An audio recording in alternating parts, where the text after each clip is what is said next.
दौरे चालू आहेत गावागावामध्ये. काय त्याचं मोटिव्ह काय नेमकं? आमदार आपल्या गावी हा एक उपक्रम सुरू केला. तुम्हाला असा विचार नाही आला का की आता आलं निवडून भेटू 5 वर्षांनी? आता एक इन्सिडेंट झाला महाराष्ट्रात. अजित पवारांसह 6 जणांचा या विमान अपघातात मृत्यू झाल्याची माहिती समोर आली आहे. जी घटना घडली त्याच्या आदल्या दिवशी आम्ही एकत्र होतो. हां, अजूनही म्हणजे खरं वाटत नाही की ते नाही येत आपल्यात. गुटखा मिळतोच कसा, हा पण प्रामुख्याने चर्चा होती. तर नगरमध्ये ड्रग्स पण आढळले. जेनझीला अपील होत आहे तुम्ही की नाही, हा सगळ्यात महत्वाचा दृष्टिकोन आहे. बाकी ह्याला काही अर्थ नसतो या सगळ्याला. हे फक्त आपलं तयार केलेलं विश्व आहे. तुम्ही आज माझ्याबरोबर चला युरोपला, नाहीये तिथं 5G चालू आहे अजून ग्रामीण भागामध्ये. मी मतही मागायला आलो, मी मतच जाणून घ्यायला आलो. फॅमिली लेगसी मेंटेन करणं किती अवघड आहे. अनेकदा म्हणतात की अमिताभ बच्चन होणं सोपं आहे, अभिषेक बच्चन होणं अवघड आहे. एक केओस झालता तुमचा हेडफोनचा. बोलतोय मी. बरं, कळत. नेमकं काय किस्सा झाला? श्रीगोंद्याच्या पाण्याचा प्रश्न हा कितपर्यंत सुटलेला आहे आणि किती त्याच्यात अजून बाकी आहे? शुगर कोटेड असतात का पॉलिटिशियन्स? विक्रमदादा पाचपुते मंत्री, हे चर्चा होतात, ते कधी होणार आहे? हॅलो अँड वेलकम टू कृष्णाचा अनप्लग शो. मी कृष्णा साळुंके. आमदार आपल्या गावी ही एक युनिक कॉन्सेप्ट आमदार विक्रमदादा पाचपुते यांनी सुरू केली. ती नेमकं काय आहे, त्यांचं नेमकं मोटिव्ह काय, हे जाणून घेण्यासाठी आपण या पॉडकास्टमध्ये त्यांची संवाद साधूयात. हां, एक मिनटं, तुम्ही चॅनलला सबस्क्राईब केलं का? अजून केलं नसेल तर ह्या चॅनलला सबस्क्राईब करा, या व्हिडिओला लाईक करा आणि हा व्हिडिओ जास्तीत जास्त लोकांपर्यंत शेअर करा. नमस्कार दादा, स्वागत आहे कृष्णा अनप्लग या चॅनलवर. मी कृष्णा साळुंके. तुमच्या हे काय म्हणतात, गुलाब बघून असं वाटतं तुम्ही नेहरूजींचे तुम्हाला इन्फ्लुएन्स आहे किंवा काय. आणि नेहरू जॅकेट पण तुम्ही घालता, आज घातलेलं नाही. नाही, मी फक्त सभागृहामध्ये वेस्ट कोट घालतो. हो, कारण त्याला 2 कारणं आहेत. एक तर सभागृह खूप थंड असतं, हो, AC चालू असतो आणि सकाळपासून संध्याकाळपर्यंत एकच टेम्परेचर असतं. मग ते संध्याकाळी गर्दी कमी झाली की खूप थंडी वाजते. त्यामुळे मग कंपल्सरी वेस्ट कोट घालतो. मी सुरुवातीला घातला होता शपथविधीच्या दिवशी, पहिल्या दिवशी. आणि मग तो दादांनी पाहिला आणि म्हणतो तो चांगला दिसतो, तू वापरत जा. दादा म्हणजे वडील, हां, वडिलांनी. आणि मग तो हेच झाला, माझा युनिफॉर्मच झाला. हां. आत्ता तुमचे दौरे चालू आहेत गावागावामध्ये, म्हणजे काय त्याचं मोटिव्ह काय नेमकं? ते हा आमदार आपल्या गावी आपण हा एक उपक्रम सुरू केला आहे. म्हणजे आम्ही सगळे बसून एक आमच्या संकल्पनेतनं तयार झालेला उपक्रम आहे. मुळात काय होतं की मी हा विचार करणारा एक कार्यकर्ता आहे. माझी धारणा अशी आहे की आमदार हा काही कोणत्या एका पक्षाचा, एका गटाचा मर्यादित राहू शकत नाही. आमदार हा संपूर्ण मतदारसंघाचा असतो. त्यामुळे आपण आमदाराला लोकप्रतिनिधी म्हणतो. त्यामुळे संपूर्ण या मतदारसंघाचं प्रतिनिधित्व करायची जबाबदारी ही एक आमदाराची, एक लोकप्रतिनिधीची असते. त्यामुळे विकास कामंसुद्धा लोकप्रतिनिधीने करताना त्यात कुठलाही मतभेद न होता किंवा काय म्हणणार, कोणताही भेदभाव न होता ही कामं झाली पाहिजे. पण अनेकदा आमचा अनुभव असा आला आहे की आम्ही ज्यावेळेस कामं बसवत असतो ते आमच्या सोयीनुसार बसवतो. पण गावातले काही असे घटक असतात ज्यांचा कधीही आमदाराशी संपर्क येत नाही. बरोबर. सर्वसामान्य लोक असे असतात की यांची कामं खूप क्षुल्लक असतात. मी गेले वर्षभर झालं, महिन्याच्या पहिल्या सोमवारी आमचा श्रीगोंद्याला जनता दरबार भरतो. एकदा नगरला सुद्धा, आमचा नगर तालुक्याचा काही भाग आहे, त्याचाही एकदा जनता दरबार झालेला आहे. तर हा भरवत असताना एक गोष्ट प्रकर्षाने लक्षात आली की कामं खूप क्षुल्लक असतात. पण ह्या क्षुल्लक कामांना सर्वसामान्य लोकांना 2-2, 3-3 वेळेस तालुक्याच्या ठिकाणी यावं लागतं. आणि तालुक्याच्या ठिकाणी येणं सोपं नसतं. ग्रामीण भागातनं यायचं म्हणजे दिवस अख्खा बुडवायचा. बरोबर. रोजंदारी काम करणारा असेल तर 1 दिवसाचा रोज बुडतो. त्यानंतर एवढं लांब यायचं, हे येण्या जाण्याचा खर्च वेगळाच, आणि येऊन काम होईल की नाही याची शाश्वती नाही. त्यामुळे मग आपण जनता दरबार भरवायला सुरुवात केला. याच्यामध्ये अनेक, म्हणजे मला जनता दरबारामध्ये येणाऱ्या लोकांपैकी जवळ 70 ते 80% लोकांचे प्रश्न हे निकाली लागले. ते आपण सोडवण्यामध्ये यशस्वी झालो. काही प्रश्न असे असतात की जे सुटूच शकत नाहीत. बरोबर. काही प्रश्न असे असतात की जे टेक्निकल असतात, त्याला सुटायला काही महिने, काही वर्ष लागतात. तर असेच प्रश्न फक्त आमच्याकडे प्रलंबित राहतात. पण हे छोटे छोटे प्रश्न सुटल्यामुळे काय झालं की हे जे अधिकारी आहेत, समजा तहसील कार्यालय असेल, पंचायत समिती कार्यालय असेल, इकडची गर्दी कमी व्हायला लागली. मुळात जनतेचे प्रश्न सुटत नव्हते म्हणून गर्दी करत होते. एकदा प्रश्न सुटायला लागले ते गर्दी कमी व्हायला लागली. तर ही गर्दी कमी होणं अतिशय गरजेचं आहे.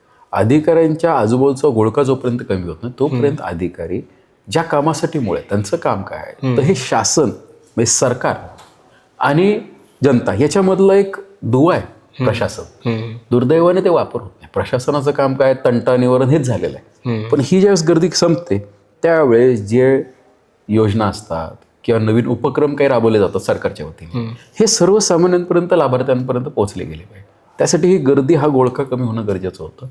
पण हे सगळं करत असताना एक गोष्ट प्रकर्षाने लक्षात आली की जनता दरबार जरी आम्ही भरत होतो तर असे अनेक सर्वसामान्य घटक आहेत की ज्यांना आपल्यापर्यंत येणं शक्य नव्हतं. आमदारापर्यंत पोहोचणं जुना नुलगंड असतो की आमदाराला कसं भेटायचं, कसं जायचं, आमदाराला जवळ जाताना कोणाला घेऊन जायचं का. तर हा एक कुठेतरी बॅरियर ब्रेक झाला पाहिजे. त्यामुळे एक डायरेक्ट कनेक्ट आपण प्रत्येक गावामध्ये जाऊन, मी आत्ता पाहिलं तर निवडणूक नाही, कसला प्रचार नाही. मी तर लोकांनाही सांगतो, मी मतही मागायला आलो, मी मतं जाणून घ्यायला आलो. बरोबर. विकास कामं करत असताना जर शाश्वत विकास करायचा असेल तर त्या विकासामध्ये हा विकास कधी एका व्यक्तीच्याने होत नसतो, त्याला प्रत्येकाचा हातभार लागतो. तर हातभार लागत असताना गावच्या विकासामध्ये गावच्या लोकांचा हातभार लागला पाहिजे, ग्रामस्थांचा हातभार लागला पाहिजे. त्यामुळे गावाची काय मागणी आहे, ग्रामस्थांच्या काय मागण्या आहेत, ह्या विचारात घेऊनच कामं झाली पाहिजे. ह्या मानसिकतेतून आपण या दौऱ्याची सुरुवात केली. चांगला प्रतिसाद मिळतोय, अधिकारी असतात, त्यामुळे छोटे मोठे प्रश्नही तात्काळ सुटतात. हे तुम्ही पाहिलं असेल दुपारच्या वेळेस, म्हणजे दुपारी 1 वाजताची वेळ होती, आम्हाला पोहोचायला जवळजवळ 3:30-4 झाले, तरी सुद्धा लोक इतक्या मोठ्या संख्येने उपस्थित, म्हणजे 1.5-2 तास उशीर झाला तरी सुद्धा दुपारच्या वेळेस लोक उपस्थित राहतात. प्रचाराला सुद्धा राहत नाहीत. म्हणजे निवडणुकीच्या प्रक्रियेत सुद्धा एवढी लोक भेटत नाहीत जेवढी लोक येतातच. आणि मुळात काय एक उत्सुकता आहे आणि प्रश्न सुटतातच. शेवटी आमचं काम काय, आम्हाला आज जनतेने संधी दिलेली आहे. या संधीत मी निवडणुकीमध्ये प्रचारात कधी विरोधकांवर टीका केली नाही, काहीच नाही. माझं एकच ब्रीदवाक्य, एक संधी द्या, त्या संधीचं सोनं केलं जाईल. पण जर तुम्ही आत्ता ड्रायव्हिंग सीटवर आहेत, ह्याच्यात आहेत, सत्तेत आहेत, उद्या जर तुम्हाला म्हणजे जे ऑपोजिशन ते टीका करतं, त्या केसमध्ये तुम्ही पण कधी ना कधी हे होऊ शकतं ना, टीका करणं. म्हणजे तुम्ही म्हणले मी कधीच कोणावर टीका करत नाही. माझं काम करण्याची पद्धत एकदम स्पष्ट आहे. निवडणूक प्रक्रियेमध्ये आपण टीकेच्या भानगडीतच पडलो नाही. निवडणुकीत आव्हान करायचं असतं. 2 प्रकार असतील ना निवडणूक लढता येते, एक आव्हान करून लढता येते, एक टीका करून लढता येते. आमच्या विरोधकांनी टीकेवरती जोर दिला. ते माझ्यावरती टीका करत होते, विरोधक एकमेकांवर टीका करत होते. आपण एकावरही टीका केली नाही. आम्ही विकासाच्या मुद्द्यावर बोलत राहिलो. आम्ही आव्हान केलं जनतेला की आम्हाला संधी द्या, आम्ही विकास करणार आहोत, आम्हाला विकास कामं करायचे. आणि जनतेने विश्वास ठेवला आणि आम्हाला संधी दिली. तुम्हाला असा विचार नाही आला का की आता आलं निवडून, भेटू 5 वर्षांनी?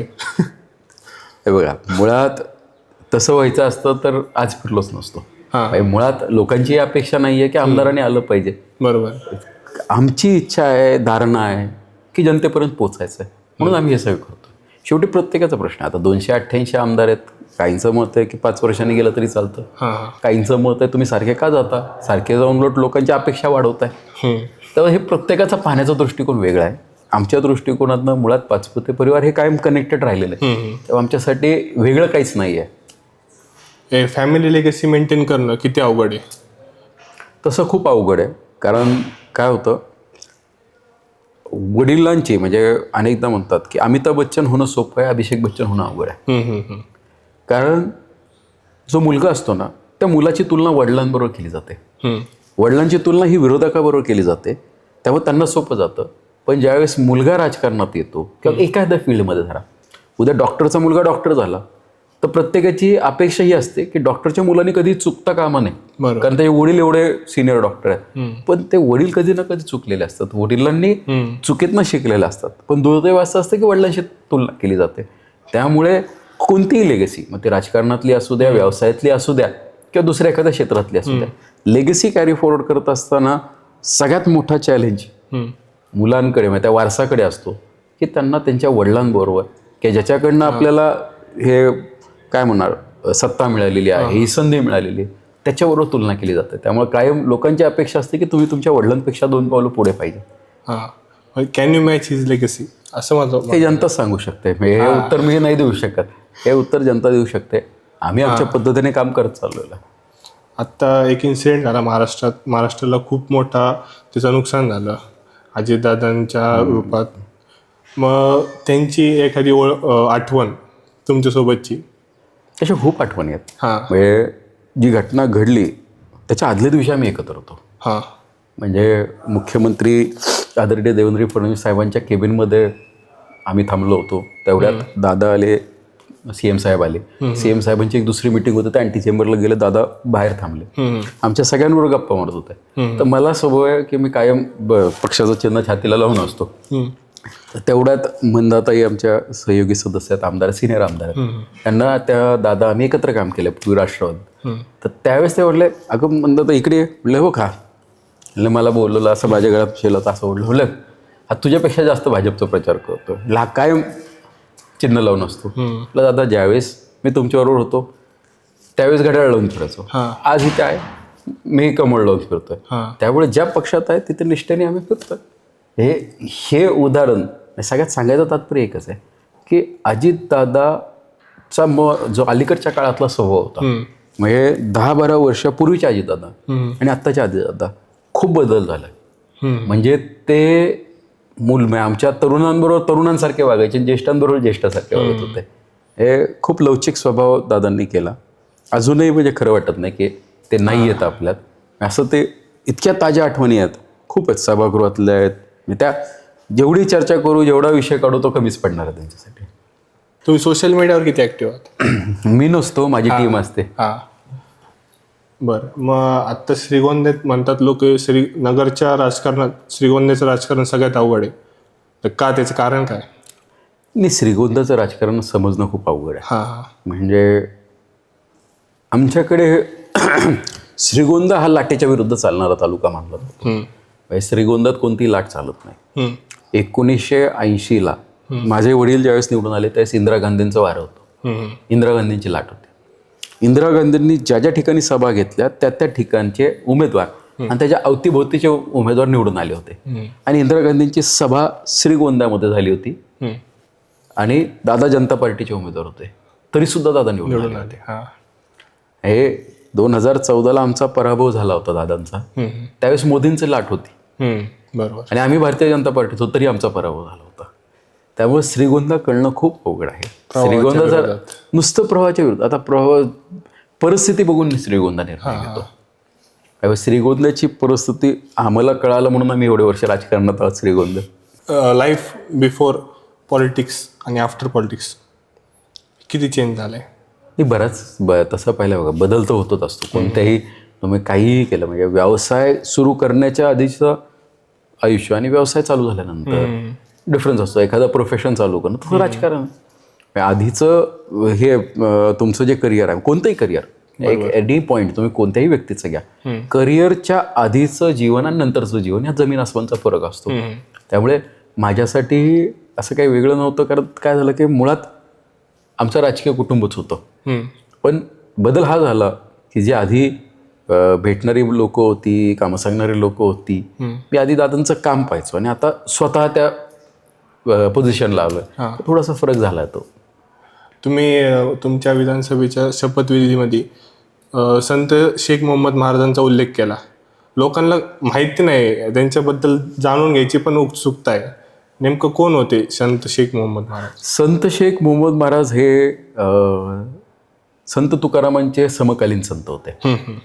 म्हणजे मालोजी राजे जे आहेत, म्हणजे छत्रपती शिवाजी महाराजांचे आजोबा, तर त्यांचे काय म्हणणार, त्यांच्या काळात संत शेख मोहम्मद महाराज होते. कारण त्यावेळेस मालोजी राजेंनी बाबांना काही क्षेत्र दिलं होतं बाबांच्यासाठी श्रीगोंद्यामध्ये. आणि मुळात काय की संत शेख मोहम्मद हे मुस्लिम होते समाजाने. आणि शेख मोहम्मद आविंद तरी तयार हृदयी गोविंद हा त्यांचा एक अभंग आहे. म्हणजे शेख मोहम्मद हे जातीने मुसलमान आहेत तरी त्यांच्या हृदयामध्ये गोविंद आहे. म्हणजे पांडुरंगाची ते भक्ती करतात. हा एक संदेश त्यांनी किती वर्षापूर्वी दिला होता, काही 100 वर्षापूर्वी दिला होता. त्यामुळे एक आज हिंदू मुस्लिम एकत्वाचं प्रतीक ते स्थान आहे. आणि बाबांविषयी माहिती कमी लोकांना आहे, पण बाबांचा अनुभव ज्यांना आलेला आहे, श्रीगोंद्यात जेवढे अधिकारी होऊन गेले आणि ज्यांनी बाबांच्या समाधीवरती येऊन गेले, तर प्रत्येक व्यक्ती कधी ना कधी 1-2 वर्षातनं परत एकदा बाबांचं दर्शन घ्यायला येतोच. तर विंटर सेशनमध्ये तुम्ही कांद्याच्या भावांबद्दल चर्चा केली. अजून गुटखा मिळतोच कसा, हा पण प्रामुख्याने चर्चा होती. पण त्याच्यावर किती कंट्रोल आलेला आहे? काय होतं 100% आळा घालायचा असेल तर प्रत्येकाची मानसिकता पाहिजे. हां. मुळात म्हणजे प्रशासनाची मानसिकता पाहिजे आणि स्थानिक नेतृत्वाची मानसिकता पाहिजे. दुर्दैव असं होतं की प्रशासनाला म्हणजे त्याला इतके फुसकीचे मार्ग आहेत. फरक एक झाला की मी बोलल्यानंतर काही गोष्टी प्रकाश झोकत आल्या आणि त्यानंतर जे खुलेआम सुरू झालं होतं ते कंट्रोल झालं. 100% बंद झालं असं म्हणणार नाही, पण त्याचं प्रमाण हे कंट्रोल झालं. आणि ज्यावेळेस ताजं प्रकरण होतं त्यावेळेस इतकी प्रकरणं संपूर्ण राज्यात चालू होती, त्यावेळेस मिळणं मुश्किल झालं होतं. जर एवढंच कडक प्रशासनाने ठेवलं तर नक्कीच अडचण काही राहणार नाही. पण दुर्दैवाने याच्यामध्ये खूप लूपहोल्स आहेत. आता आम्ही भविष्यात काय सुधारणा करता येईल हा सुद्धा माझा प्रयत्न चालू आहे. ते केओस झालं तुमचा हेडफोनचा, नेमकं काय किस्सा झाला होता? मी काय झालं, सभागृहात बोलत असताना खूप गोंधळ झाला होता, गोंधळ चालू होता. आणि आमचं असं असतं की आमचा माईक हा साऊंड प्रूफ असतो, म्हणजे त्याला काय म्हणणार, सराउंड साऊंड सगळा तो म्यूट करून टाकतो. त्यामुळे जो बोलतो व्हॉइस काय म्हणणार, साऊंड कॅन्सलेशन म्हणा किंवा व्हॉइस कॅन्सलेशन आहे त्याला. तर तो माईकवर ते बोललेलं हे अध्यक्षांना कळतं आणि आवाज हा रेकॉर्ड प्रॉपर होतो. म्हणजे रेकॉर्डवर येतं ते रेकॉर्डला येऊन जातं, बाकी बोललेलं काही येत नाही. तर मी बोलत असताना खूप गोंधळ होता. तर मला पुढचा बोलतोय का मी बोलतोय, माझा माईक चालू आहे मला कळालं नव्हतं. तर माझे जे शेजारी सहयोगी सदस्य होते प्रवीणदादा रटके, त्यांनी मग स्वतः हेडफोन्स माझ्या कानाला लावून दाखवले. अरे विक्रम, तुझा आवाज तुला येतोय, तू त्या गोंधळाकडे लक्ष देऊ नको, तुझं तू बोल. ते सांगण्याचं तात्पर्य की तू बोलत राहा, गोंधळ चालू राहील. मग मी माझं हेडफोन्स कानाला लावले, कारण शेवटी काय होतं, आजूबाजूला लोक बोलत असताना तुम्ही नाही भाषण देऊ शकत. मग मी माझे हेडफोन्स कानाला लावल्यावर मग तो स्वतःचा आवाज स्वतःला येतो आणि सभागृहात सुद्धा तो जात असतो.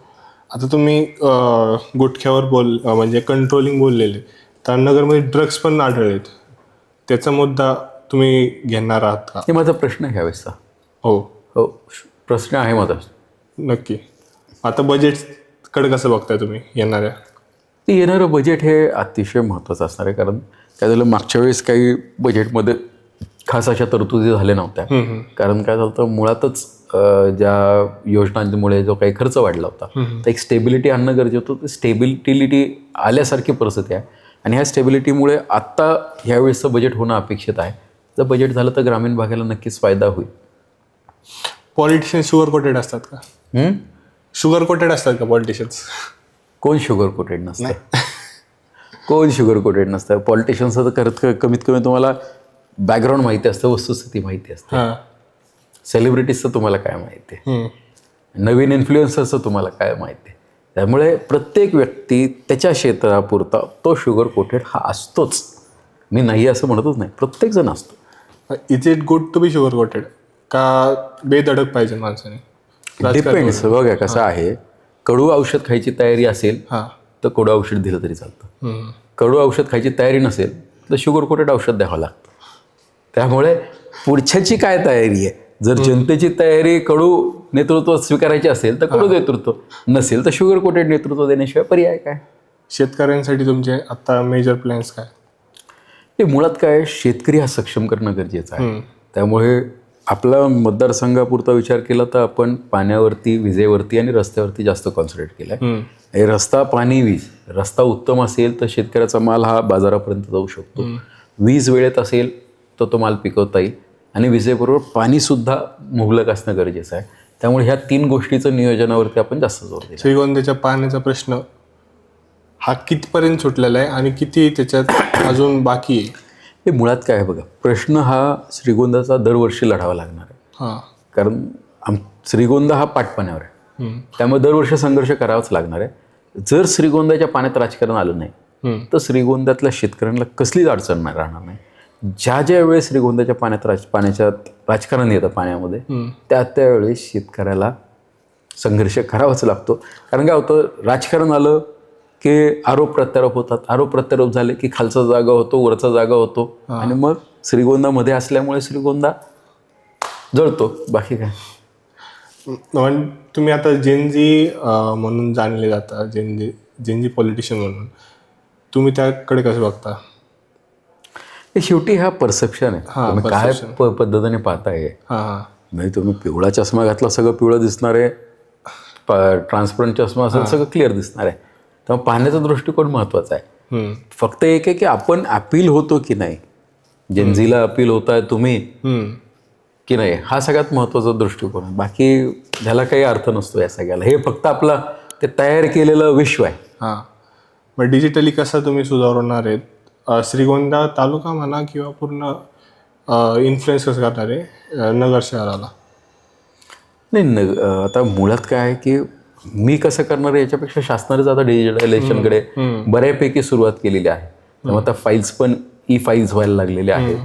त्यामुळे आता बरंचसं संभाषण हे आमचंही संभाषण सगळं आता ईमेलवरती व्हायला लागले काही प्रमाणामध्ये. तर हळूहळू या सगळ्या गोष्टी होणारच आहेत. त्यामुळे मुळात डिजिटलायझेशनच्या बाबतीमध्ये ग्रामीण भाग सगळ्यात जास्त डिजिटलाइज आहे. म्हणजे आज आपल्या ग्रामीण भागामध्ये 5G चालू आहे. तुम्ही आज माझ्याबरोबर चला युरोपला, नाही आहे तिथं 5G, तिथं 3G चालू आहे अजून ग्रामीण भागामध्ये. त्यामुळे आपण खूप फास्ट डिजिटलाइज झालेलो आहोत. त्यामुळे मी काय करणार याच्यापेक्षा ऑलरेडी डिजिटलाइज झाले देश. तुम्ही पहिल्यांदा बिझनेस क्लासमध्ये कधी ट्रॅव्हल केलं? बिझनेस क्लास हां, बरेच वर्ष झाले असते. म्हणजे ट्रेन्सनी तुम्ही ट्रॅव्हल करता, प्लेन्सनी इझी ॲक्सेसेबल होऊ शकतं तुम्हाला? हे डिपेंड्स तुम्ही कुठे जायचं याच्यावर ठरतं. मला आता इकडनं दिल्लीला जायचं असेल तर दिल्लीला रेल्वे पण आहे आणि विमान पण आहे. पण माझं काम जर महत्त्वाचं असेल तर मी विमानच घेणार. मुळात काय आहे की मला ठीक आहे, आता मला काष्टीला यायचं आहे मुंबईवरनं माझ्या घरी, तर मला तिथं प्लेन नाही आहे. हां, तिथे एक तर मला दौंडपर्यंत ट्रेन घ्यावी लागेल किंवा गाडी घ्यावी लागेल. तर तुम्ही कम्युट कसं करायचं हे डेस्टिनेशनवर ठरतं. हां, हे आपण नाही ठरवू शकत बरोबर आहे. की मला प्लेननेच अमुक ठिकाणी जायचं असं नाही होऊ शकत. त्या ठिकाणी प्लेन जातं, ट्रेन जाते का गाडी जाते हे तर डेस्टिनेशन ठरवतं. डेस्टिनेशननुसार तुमचा मोड ऑफ ट्रान्सपोर्ट ठरतो. विक्रमदादा पाचपुते मंत्री हे चर्चा होतात, ते कधी होणार आहे? पहिली टर्म आहे अजून, त्यामुळे त्याच्यावर चर्चेचा विषयच राहत नाही. हां, नाही, मंत्री झाल्यावर पहिली मुलाखत तुम्ही मला देणार हे मी प्रॉमिस घेतो. ठीक, चलो, धन्यवाद. थँक्यू. आय होप तुम्हाला आपला आजचा व्हिडिओ नक्कीच आवडला असेल. जर हा व्हिडिओ आवडला असेल तर आपल्या चॅनलला सबस्क्राईब करा, या व्हिडिओला लाईक करा, हा व्हिडिओ जास्तीत जास्त शेअर करा आणि तुमच्या प्रतिक्रिया कमेंट बॉक्समध्ये नोंदवा. धन्यवाद.